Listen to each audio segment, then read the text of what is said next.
You, fellow anime junkie. Grab your coffee, imagine we're hunkered down in that dimly lit caf, steam rising from our mugs, geeking out over Spike's family like it's the only thing keeping world peace intact, which, in this show's universe, it kinda is. Alright, let's rewind the tape on Seasons, and before we cannonball into the fresh meat of Season's first 2 episodes, I'll paint this like it's unfolding on a massive IMAX screen right in front of us, complete with heart-pounding espionage, adorable kid antics, and enough fake family feels to make you question your own relatives, starting with Season. Picture this: it's the height of a Cold War between fictional nations Astani and Wistalis, where spies lurk in every shadow. Our hero, the Icicle Master Spy codenamed Twilight, gets slapped with Operation Strix. Infiltrate the elite Eden Academy to get close to a shady politician, Donovan Desmond, whose kid attends there. But twist. He needs a fake family to pull it off. Enter Lloyd Forger, Twilight's psychiatrist alter ego, who adopts Enya, a pentasized telepath with a peanut obsession and zero filter. She can read minds, but no one knows. Then he marries Yor, a sweet office worker who's secretly the assassin Thorn Princess, capable of turning high heels into deadly weapons. The Forger family is born in a whirlwind of lies, but oh man, the chemistry sparks immediately big moments. Enya's entrance exam at Eden is pure gold. A mind reading leads to hilarious mishaps, like dodging interview questions with wild fibs. We get Lloyd's first real dad panic when Enya earns her first stellar star, Eden's merit badges, by saving a drowning kid, but not without a tonitrous bolt demerit for punching a bully. Yor's brother Yuri, a secret police nutjob, shows up sniffing around, leading to tense dinners where everyone's hiding daggers, literally, in Yor's case. The vibe. A perfect cocktail of high-stakes spy thriller and slice-of-life comedy. Lloyd's juggling missions like dodging terrorists while teaching Enya to study. Spoiler. She fails spectacularly, but wins our hearts.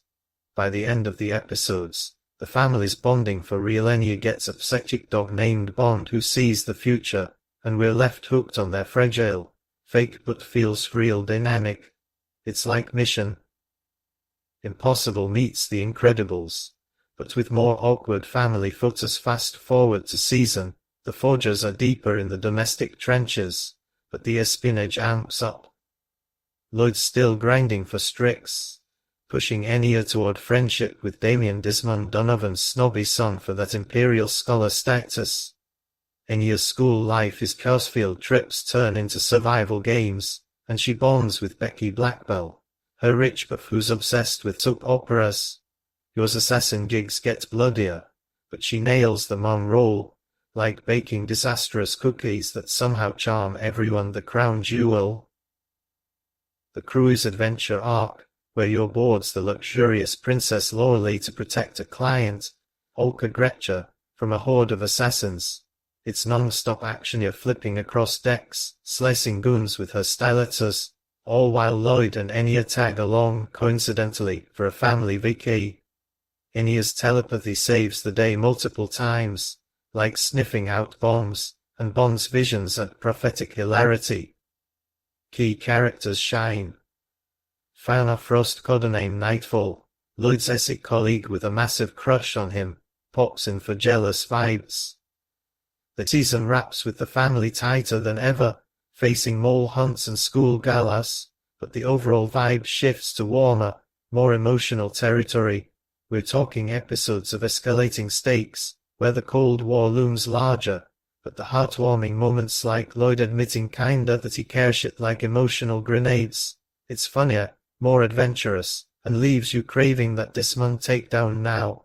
Buckle up for Season episode, Berlin's Panic. The whatever okay titles vary by source, but it's split into 2 punchy segments.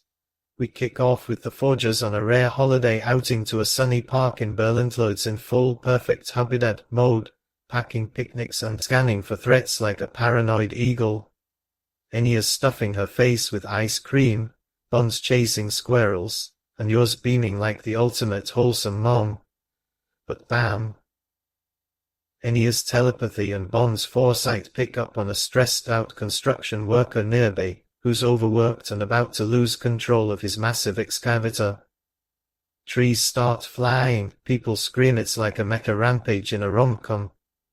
Lloyd springs into action, using spy gadgets disguised as toys to avert disaster, while Enya helps by yelling cryptic warnings, humor alerts. Her mind-reading leads to her confusing a strawberry embargo scandal or something equally absurd. You're ever the badass subtly redirects Dibris with assassin precision. The family saves the day without blowing covers, but it's a close call that highlights how their normal life is anything but vibe. Pure Forger frenzy, heart racing near misses mixed with laugh-out-loud family bonding. The second half flips to Fiona Frost Nightfall, Lloyd's stoic underling, on her own mission. She's desperate for cash or backup details fuzzy, but it's tied to her unrequited crush on Lloyd, leading to an unexpected team-up that screams awkward spy romance. Ian Secker voices her with that perfect frosty edge, and the segment ends on a cliffhanger tease for more interpersonal drama. Overall, this ep feels like a warm hug from the series' familiar cars with fresh twists, setting up bigger arcs onto season episode. No official title snag, but it's a tonal rollercoaster. First half. Back at Eden Academy, where a new terror stalks the halls, a super strict teacher dishing out tonitrous bolts for the tiniest infractions, like sneezing too loud. Enya's in the crosshairs, her chaotic energy clashing with the rules in hilarious ways. She envisions wild scenarios thanks to mind reading, like a man hurling trees echoing ep. And ropes in Damien and Becky for shenanigans that nearly earn her demerits. It's peak Enya comedy. Her peanut brain schemes backfire spectacularly, but she heroically dodges bolts through sheer luck and cuteness.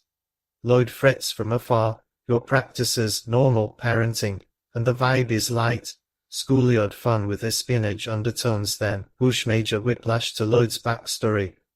We flash back to a young Twilight Presby days in a quaint town, idolizing soldiers and dreaming of heroism amid brewing war tensions. He's innocent, playing war games with friends, but reality crashes in.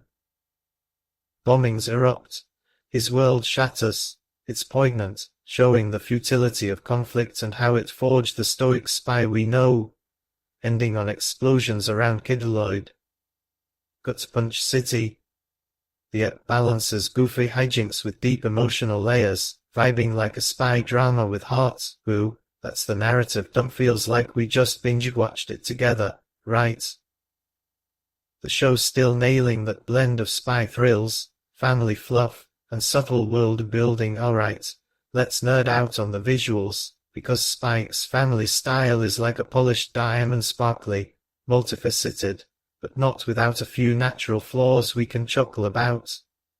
With Studio and Cloverworks tag team this beast, blending crisp, modern animation with manga-faithful designs from Tatsuya Enda's source material. The art style pops with vibrant colors. Berlin's retro Cold War aesthetic mixes spy flair, think sleek suits and shadowy ollies with cute chibi moments for Enya's antics. Characters are expressive as heck. Enya's wide-eyed whack excitement leaps off the screen, Lloyd's deadpan coolness hides micro-expressions of panic, and yours graceful lethality shines in fluid fight choro in Zeps, and the animation gushes gorgeousness. The park scene in ep. Sun-dappled leaves, dynamic excavator casts smooth, with particle effects on flying debris that feels cinematic. Fiona's intro has that icy elegance, her movements sharp like a winter blade. Ip's school hijinks use exaggerated chibi styles for humor. Enya's derpy faces are gold, while Lloyd's flashback shifts to muted tones, evoking war's grim reality without overdoing the grit. Fight or flight sequences. Top-notch Sakuga, with your subtle saves in it flowing like ballet.